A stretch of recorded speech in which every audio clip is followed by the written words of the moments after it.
ದೇವರು ಕೊಟ್ಟರೂ ಪೂಜಾರಿ ಕೊಡ ಎನ್ನುವ ಮಾತೊಂದಿದೆ. ಸರ್ಕಾರಿ ಸವಲತ್ತುಗಳನ್ನ ಪಡೆಯಬೇಕಿರುವ ಬಡ ಮಂದಿಯ ಪರಿಸ್ಥಿತಿಯು ಈ ಮಾತಿನಂತೆಯೇ ಆಗಿದೆ. ಬಡ ಜನತೆಯ ಪರವಾಗಿ ಕೆಲಸ ಮಾಡಬೇಕಿದ್ದ ಅಧಿಕಾರಿಗಳು ಭ್ರಷ್ಟಾಚಾರದಿಂದಾಗಿ ಯಾರಿಗೂ ಸಿಗಬೇಕಿದ್ದ ಸವಲತ್ತುಗಳು ಇನ್ಯಾರದೋ ಪಾಲಾಗ್ತಿವೆ. ಇದಕ್ಕೆ ಉದಾಹರಣೆ ಎನ್ನುವಂತೆ ಕಂದಾವರ ಗ್ರಾಮ ಪಂಚಾಯತ್ ವ್ಯಾಪ್ತಿಯಲ್ಲಿ ಹಲವು ಘಟನೆಗಳು ನಡೆದಿವೆ ಎನ್ನುವ ಆರೋಪಗಳು ಕೇಳಿಬಂದಿವೆ. ಈ ಬಗ್ಗೆ ಮಂಗಳೂರಿನಲ್ಲಿ ಮಾತನಾಡಿದ ಸಾಮಾಜಿಕ ಕಾರ್ಯಕರ್ತ ರಮೇಶ್ ಕವೂರು, ರಾಜ್ಯ ಸರ್ಕಾರವು ಪರಿಶಿಷ್ಟ ಜಾತಿ ಪಂಗಡಗಳ ಕಡು ಬಡವರ ಮಹಿಳೆಯರ ಜೀವನವನ್ನ ಸುಧಾರಿಸಲು ಹೊಲಿಗೆ ಯಂತ್ರ, ಅಡುಗೆ ಅನಿಲ, ಚಾರ್ಜರ್ ಲೈಟ್ ಇತ್ಯಾದಿಗಳನ್ನು ನೀಡಲು ಪಂಚಾಯತ್ಗೆ ಅನುದಾನವನ್ನ ನೀಡುತ್ತಿದೆ.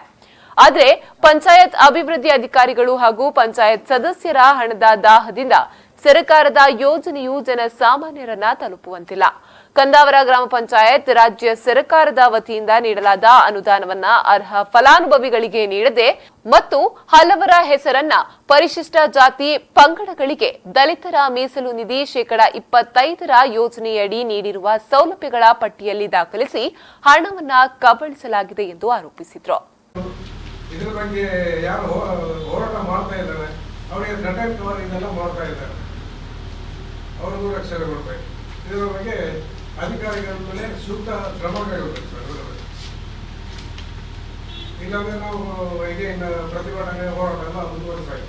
ಈ ಗ್ಯಾಸ್ ಕನೆಕ್ಷನ್ ಬರ್ತದೆ, ಆಮೇಲೆ ಹೊಲಿಗೆ ಯಂತ್ರ, ಆಮೇಲೆ ಚಾರ್ಜರ್ ಲೈಟ್, ಆಮೇಲೆ ಕೆಲವು ಕ್ಯಾಶ್ ಕೆಲವು ಇದೆಲ್ಲ ಬರ್ತದೆ. 10 ಲಕ್ಷ ಅವಧಿವರಾಗಿದ್ದ ಪರ್ಟಿಕ್ಯುಲರ್ ಅಮೌಂಟ್ ಅಂತ ಆಮೇಲೆ ಗೊತ್ತಾಗ್ತದೆ ಸರ್ ಎಷ್ಟಾಗಿದೆ ಅಂತ. ಟೋಟಲ್ ಎಷ್ಟು ಜನಗಳಿಗೆ, ಎಷ್ಟು ಜನ, ಒಂದು 6 ಜನ ಬರ್ತಾರೆ ಅದರಲ್ಲಿ ಫಲಾನುಭವಿಗಳು. ಅವರಿಗೆ ಇದು ಫೆಸಿಲಿಟಿ ಬಂದೇ ಇಲ್ಲ.